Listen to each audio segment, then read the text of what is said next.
Hello student, good morning all of you. Welcome to my YouTube channel Dilip Infotech 72।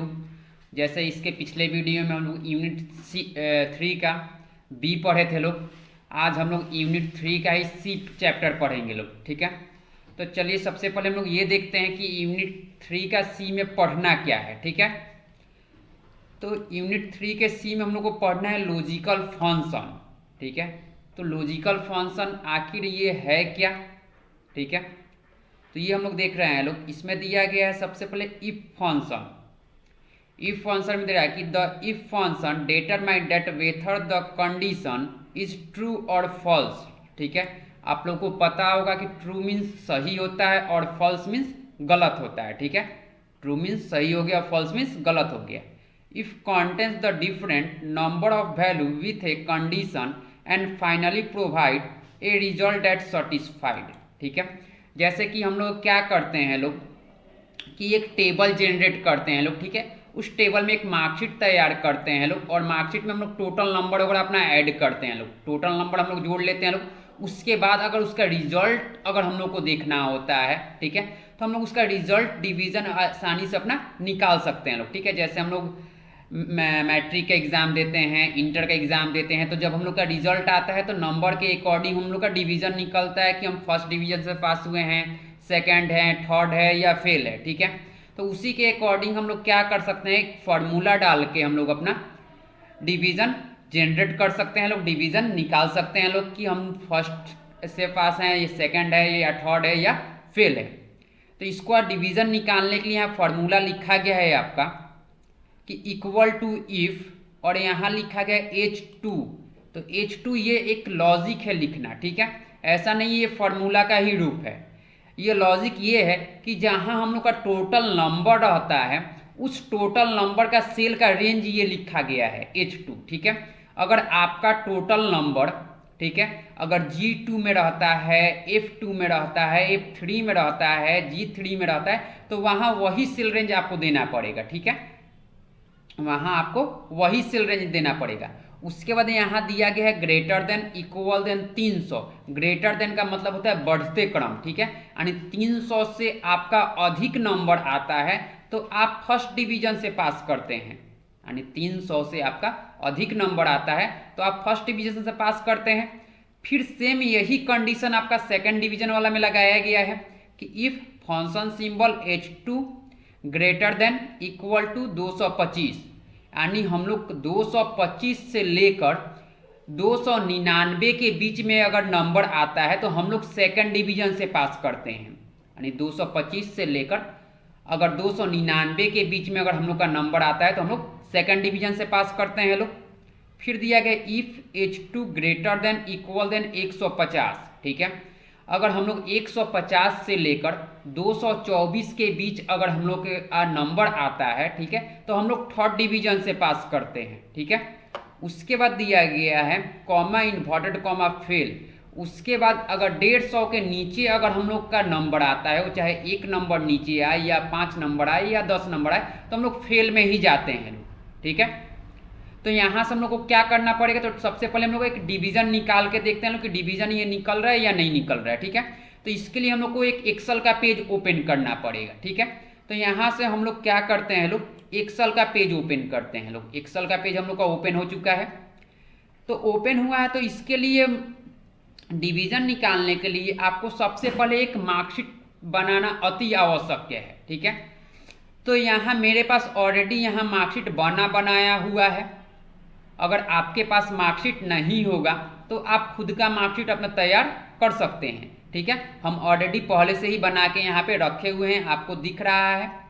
अब यहाँ जैसे दिया गया है मार्कशीट में नेम हो गया, हिंदी हम लोग का एक सब्जेक्ट हो जाता है, मैथ हो गया, साइंस हो गया, सोशल साइंस हो गया, संस्कृत हो गया, इंग्लिश हो गया, और इसका टोटल नंबर हम लोग का जोड़ के एगो का आया है 374, एगो का आया है 311, एगो का आया है 371। अब हम लोग का इसी के स्वरूप हम लोग को डिवीजन निकालना है। तो यहाँ इसके आगे चलते हैं और यहाँ लिखते हैं DIV। तो DIV का मतलब हम लोग का क्या होता है, तो डिवीजन होता है, यानी हम लोग को डिवीजन निकालना है। तो यहाँ अब हम उसका फॉर्मूला राइट करते हैं। यहाँ क्या लिखते हैं, इक्वल टू इफ, फिर फंक्शन सिंबल और यहाँ हम लोग लिखते हैं H2। H2 का मतलब हम लोग का जो टोटल नंबर है वो क्या चीज़ में है, H में है ना, इसीलिए हम लोग यहाँ क्या लिखे हैं, H2 लिखे हैं। H2 के बाद यहाँ देते हैं ग्रेटर देन इक्वल देन, ठीक है। उसके बाद यहाँ लिखते हैं हम लोग 300 कॉमा इन्वर्टेड कॉमा, 300 पे हम लोग का कौन सा डिवीजन आ जाता है, फर्स्ट, फिर इन्वर्टेड कॉमा कॉमा, फर्स्ट वाला हम लोग का कंडीशन खत्म। और फिर जब हम लोग सेकंड का यूज करेंगे तो फिर सेकंड का भी हम लोग यही वाला फार्मूला यूज करेंगे लोग, ठीक है। सिर्फ नंबर चेंज होगा और डिवीजन चेंज होगा कि यहाँ if function symbol H2 greater than equal than 225, तो 225 पे आपको क्या बताया गया है, सेकंड डिवीजन बताया गया है, 225 से लेकर 299 तक। तो कॉमा इन्वर्टेड कॉमा, यहाँ हम लोग क्या लिखेंगे लोग, सेकंड लिख लेते हैं, फिर इन्वर्टेड कॉमा इफ, सेकंड वाला कंडीशन खत्म, फिर अब थर्ड वाला कंडीशन उसी तरह करते हैं, if function symbol H2 greater than equal than 150, ठीक है। अब 224 से लेकर अगर आपका 150 के बीच अगर आपका नंबर आता है तो आप थर्ड डिवीजन से पास करते हैं, ठीक है। तो यहाँ हम लोग क्या लिखते हैं, थर्ड लिखते हैं, फिर इन्वर्टेड कॉमा कॉमा, और थर्ड के बाद यानी 150 के नीचे अगर किसी का नंबर आता है वो लोग कहाँ जाता है, तो फेल में जाता है। तो यहाँ हम लोग क्या लिखते हैं लोग, फेल लिखते हैं, फिर इन्वर्टेड कॉमा और पोस्ट को बंद करते हैं, और जैसे ही इंटर करते हैं, ठीक है, तो यहाँ हम लोग का ये क्या निकाल के दिखाया है, तो फर्स्ट निकाल के दिखाया है, ठीक है। अब एगो का ये क्या नाम लिखा गया है यहाँ पे, सचिन, तो सचिन का कौन सा डिवीजन दिखा है, फर्स्ट। क्यों दिखा है, क्योंकि इसका नंबर कितना है, 374 नंबर है, और आपको पहले भी बताया था कि अगर 300 से अधिक नंबर आता है तो हम लोग का कौन सा डिवीजन में जाएगा, तो फर्स्ट डिवीजन में जाएगा। अब ये सारे लोगों का निकालना है, तो इसको यहाँ से हम लोग पकड़ के स्क्रॉल कर देंगे, तो सारे लोगों का यहाँ 300 से अधिक नंबर है, इसीलिए तीनों का तीनों क्या आया है, फर्स्ट डिवीजन में आया है। अब चलिए हम लोग किसी चीज़ का नंबर कम करके देखते हैं किसी का, जैसे ये सोनू लिखा गया, इसका नंबर हम लोग कम करते हैं लोग और इंटर करते हैं लोग। देखिए इसका नंबर कितना हुआ है, 275, तो इसका डिवीजन क्या आ गया, सेकंड डिवीजन अपने से आ गया, ठीक है। फिर दूसरे किसी का करते हैं, जैसे ये राधा लिखा गया है, इनका नंबर हम लोग कम करते हैं लोग, ठीक है। इनका नंबर यहाँ अभी हम लोग का 288 नंबर है, तो कौन सा डिवीजन है, सेकंड डिवीजन है। और नंबर हम लोग कम करते हैं लोग, तो अभी 253 नंबर है, अभी भी यानी सेकंड है, ठीक है। और नंबर हम लोग कम करते हैं लोग, ठीक है। अब देखिए यहाँ कितना नंबर आया है, 219 नंबर आया है, तो ये कौन सा डिवीजन आ गया है, तो थर्ड आ गया है, यानी 300 से अधिक आया है तो आपका फर्स्ट आया है, फिर 275 का हम लोग का सेकंड आया है, फिर 219 का हम लोग का थर्ड डिवीजन आया है, ठीक है। आ जाएगा निकालने, आपको यहाँ ऊपर फार्मूला बार पे इसका फार्मूला दिया गया है, आप लोग राइट कर सकते हैं लोग, यानी लिख सकते हैं लोग, ठीक है। चलिए अब इसके आगे चलते हैं। अब इसके आगे दिया गया है सॉमिप, ठीक है। तो सॉमिप में दे रहा है फंक्शन में कि it is use to sum total at the numeric value from a range based on a condition, ठीक है। तो सॉमिफ का मतलब होता है, और सॉमिफ करने के लिए सबसे पहले हम लोग को एक टेबल बनाना पड़ेगा, जैसे कि टेबल का नाम लिखा गया है नेम, पोस्ट और सैलरी। तो नेम, पोस्ट और सैलरी का एक टेबल आप जनरेट कर लीजिएगा। तो जैसे कि हम लोग एक एग्जाम्पल के रूप में लेते हैं कि जैसे हम लोग छपरा डिस्ट्रिक्ट में रहते हैं लोग, ठीक है। अब छपरा डिस्ट्रिक्ट में जितने भी सरकारी डॉक्टर है, जितने भी सरकारी टीचर है, इन लोग का पेमेंट कौन करता है, तो गवर्नमेंट करता है, गवर्नमेंट करता है। तो गवर्नमेंट के पास इन लोगों का लिस्ट है तब ना वो करता है। तो अगर किसी व्यक्ति ने गवर्नमेंट से पूछा कि बताइए पूरे सारण डिस्ट्रिक्ट में आप डॉक्टर को कितना रुपया सैलरी देते हैं, ठीक है। तो हर एक डॉक्टर का हम लोग का सैलरी क्या है, सेम नहीं ना है, किसी का 10,000, किसी का 20,000, किसी का 50,000, किसी का 1 लाख, ठीक है। तो वहाँ उस समय हम लोग को बताना मुश्किल हो जाएगा। तो उस स्थिति में हम लोग क्या कर सकते हैं, सॉमिफ कर सकते हैं, ठीक है। तो सॉमिफ करने के लिए यहाँ एग्जाम्पल में सिंटेक्स में लिखा गया है कि इक्वल टू सॉमिफ, उसके बाद ना पोस्ट ट्रेंड डालिएगा, फिर कंडीशन, और फिर यहाँ सैलरी का रेंज हम लोग डालेंगे लोग, ठीक है। यहाँ सैलरी का रेंज हम लोग डाल देंगे लोग। अब एग्जाम्पल में लिखा गया है कि इक्वल टू सॉमिफ, पोस्ट रेंज हम लोग का B2 से लेके B8 तक हो जाता है, फिर कॉमा इन्वर्टेड कॉमा, और किसको देखना है, तो डॉक्टर को देखना है, ठीक है। फिर यहाँ सैलरी रेंज हम लोग लिखते हैं C2 से लेके C8 तक, ठीक है। उसके बाद हम लोग जैसे ही इंटर करेंगे तो पूरे सारण डिस्ट्रिक्ट में हम लोग डॉक्टर को कितना रुपया सैलरी दे रहे हैं वो टोटल आपको एक जगह कैलकुलेशन करके आपको दिखा दिया जाएगा। तो इसको करने के लिए सबसे पहले हम लोग पास एक टेबल होना चाहिए, हम लोग टेबल बना लेंगे लोग। उसके बाद मान के चलिए अगर आपको दिखाया गया है एग्जाम्पल के रूप में हम लोग मान लेते हैं कि हम लोग टोटल डॉक्टर को 5 लाख रुपया सैलरी देते हैं, ठीक है। उसी समय अगर आपसे कोई पूछता है, ठीक है, कि आखिर आप 5 लाख रुपये में कितने डॉक्टर को आप सैलरी देते हैं, ठीक है, 5 लाख रुपया में आप कितने डॉक्टर को सैलरी दे रहे हैं, ठीक है, तो फिर तो वहाँ हम लोग का काउंट करने वाला सब ये लग गया, ठीक है। तो उस स्थिति में हम लोग आगे क्या करते हैं लोग, तो काउंट इफ का यूज करते हैं लोग, ठीक है। तो काउंट इफ में दिया गया कि it is use to count the total number of cell from a cell range based on a condition, ठीक है। ये टोटल आपको सेल काउंट करेगा, यानी जो पोस्ट आप डालिएगा, जो पोस्ट आप डालिएगा उस पोस्ट का ये सेल काउंट करके दिखाएगा कि जो पोस्ट आप डालें वो कितने सेल में लिखा गया है, ठीक है। तो उस स्थिति से हमको पता ये चल जाएगा कि हम लोग का डॉक्टर का कई गो पोस्ट है, यानी 5 लाख रुपया में हम लोग कितने डॉक्टर को दे रहे हैं, पेमेंट कर रहे हैं लोग, ठीक है। तो इसके लिए यहाँ क्या लिखिएगा, इक्वल टू काउंट इफ, उसके बाद अपना पोस्ट रेंज और यहाँ लिखा गया है डॉक्टर, ठीक है। अब जैसे इसको भी हम लोग करके पहले देखते हैं लोग, ठीक है, इसको सबसे पहले हम लोग करके देखते हैं। तो करने के लिए हम लोग को फिर एक्सेल का पेज ओपन करना पड़ेगा। तो यहाँ हम लोग एक्सेल का पेज का ओपन करते हैं लोग, ठीक है। तो एक्सेल का पेज के लिए ओपन कर लिए हैं। उसके बाद यहाँ हम लोग अगला पेज में चलते हैं जहाँ हम ऑलरेडी बना के रखे हैं नेम पोस्ट सैलरी का टेबल ऑलरेडी हम जनरेट करके रखे हैं, ठीक है। अगर आप लोगों के पास नहीं होगा टेबल तो आप लोग जनरेट कर सकते हैं, बना सकते हैं, ठीक है। उसके बगल में लिखा गया है जैसे सम इफ और काउंट इफ हमको निकालना है। तो सम इफ करने का यहाँ फॉर्मूला हम लोग लिखते हैं कि इक्वल टू सम इफ, फिर फंक्शन सिंबल। अब सबसे पहले आपको बोला क्या गया है, पोस्ट रेंज। तो पोस्ट रेंज का मतलब होता है जिसमें आप पोस्ट लिखे हैं डॉक्टर इंजीनियर, उसका रेंज क्या है।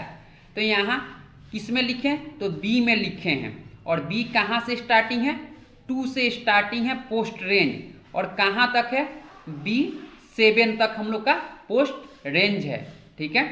तो यहाँ हम लोग लिखते हैं B2 अनुपात B7, ये हम लोग का क्या हो गया, पोस्ट रेंज हो गया, ठीक है। फिर कॉमा और इन्वर्टेड कॉमा, ठीक है। उसके बाद हम लोग को कंडीशन, कंडीशन का मतलब आप किस चीज़ को काउंट करना चाहते हैं, डॉक्टर को, टीचर को, इंजीनियर को, किस चीज़ को आप काउंट करना चाहते हैं, तो हम लोग कंडीशन में लिखेंगे लोग, ठीक है। तो हम लोग को काउंट करना है डॉक्टर को, हम तो यहाँ हम लोग क्या लिखे हैं लोग, तो डॉक्टर लिखे लोग। फिर इन्वर्टेड कॉमा दीजिएगा, उसके बाद अपना कॉमा दीजिएगा, उसके बाद आपको सैलरी का रेंज देना होगा, ठीक है। तो सैलरी हम लोग का क्या चीज़ में लिखा गया है, सी में लिखा गया है, और कहाँ से स्टार्टिंग है, C2 से स्टार्टिंग है, और कहाँ तक है लास्ट, C7 तक है, ठीक है। तो यहाँ लिखते हैं C2 अनुपात C7, और पोस्ट को बंद करके जैसे ही हम लोग इंटर करते हैं तो ये टोटल सैलरी निकाल के दिखाया है 75,000 रुपया, ठीक है। यानी टोटल डॉक्टर को हम कितना रुपया सैलरी दे रहे हैं, 75,000 रुपया दे रहे हैं। लेकिन इस 75,000 रुपया में से कितने डॉक्टर को दे रहे हैं ये हमको पता नहीं चल रहा है, ठीक है, ये पता हमको नहीं चल रहा है। तो उसके लिए हम लोग क्या चीज़ का यूज करेंगे लोग, तो काउंट इफ का यूज करते हैं। तो यहाँ लिखते हैं इक्वल टू काउंट इफ, फिर फंक्शन सिंबल। उसके बाद फिर हम लोग को अपना पोस्ट का रेंज देना पड़ेगा। तो पोस्ट रेंज फिर आपको बताया गया है कि B2 से लेकर B7 तक है। तो यहाँ लिखते हैं B2 अनुपात B7, ठीक है, B7 हो गया, कॉमा इन्वर्टेड कॉमा, ठीक है। उसके बाद किसको देखना है, डॉक्टर को, इन्वर्टेड कॉमा, पोस्ट बंद। अब जैसे ही इंटर करते हैं तो हम लोग पास टोटल डॉक्टर कितना है, 4 गो है। तो 4 गो डॉक्टर हम लोग को यहाँ दिखाया गया है, ठीक है। अब मान के लिए हमको डॉक्टर का नहीं देख के हमको टीचर का देखना है, ठीक है। तो सिर्फ यहाँ जहाँ आप डॉक्टर लिखे हुए हैं इस डॉक्टर को आप यहाँ से हटा दीजिएगा, ठीक है। और हटाने के बाद यहाँ आप अपना क्या लिख लीजिएगा, टीचर लिख लीजिएगा और इंटर करिएगा। तो टीचर का टोटल सैलरी कितना दिखा रहा है, 18,000 रुपया। लेकिन 18,000 रुपया में से कितने टीचर को दे रहे हैं ये तो आपको नहीं ना दिखा रहा है। तो इसके लिए फिर आप काउंट इफ करिएगा। तो फिर जहाँ आप डॉक्टर लिखे हुए हैं उस डॉक्टर को यहाँ से आप हटा दीजिएगा और फिर यहाँ क्या लिखिएगा, टीचर लिखिएगा और इंटर करिएगा। तो टोटल टीचर आपके पास कितना है, 1 यानी एगो है। ठीक है, आ जाएगा ऐसे निकाल लें। यहाँ फार्मूला देखना है तो आप ऊपर फार्मूला लिखा हुआ है, आप देख भी सकते हैं। ये सम इफ का हो गया और ये हम लोगों का काउंट इफ का हो गया, राइट। उसके आगे हम लोग का दिया गया है ऑटो सम। ऑटो सम में दे रहा है कि it is use to automatically total the numeric value of a cell range. ठीक है, यानी ना ही अब हमको डॉक्टर से मतलब है, ना ही टीचर से मतलब है, ना ही इंजीनियर, हमको किसी से पोस्ट से कोई मतलब नहीं है। हमको बस अब ये मतलब है कि हम एक महीना में टोटल सरकारी इम्प्लॉय को, गवर्नमेंट इम्प्लॉय को कितना रुपया सैलरी दे रहे हैं। ठीक है, कितना वो चाहे टीचर को दे, आप डॉक्टर को दे, इंजीनियर को दे, नर्स को दे या किसी भी पोस्ट को दे। ठीक है, उससे हमको कोई मतलब नहीं। हमको बस ये मतलब है कि एक महीना में गवर्नमेंट एम्प्लॉय को कितना रुपया सैलरी दिया जा रहा है। तो इसको करने के लिए हम लोग ऑटो सम यानी सिग्मा का यूज करेंगे लोग। ठीक है, तो इसको करने के लिए फिर हम लोग एक्सेल का पेज ओपन करते हैं और ये टोटल सैलरी को हम लोग अपना सेलेक्ट कर लेते हैं। ठीक है, और यहाँ ऑटो सम यानी सिग्मा का सिंबल आपको दिख रहा होगा, इस पर जैसे ही आप क्लिक करिएगा तो टोटल अमाउंट हम लोग का जोड़ के बता दिया गया कि 1,18,000 रुपये हम लोग टोटल इम्प्लॉय को सैलरी पेड कर रहे हैं लोग। ठीक है,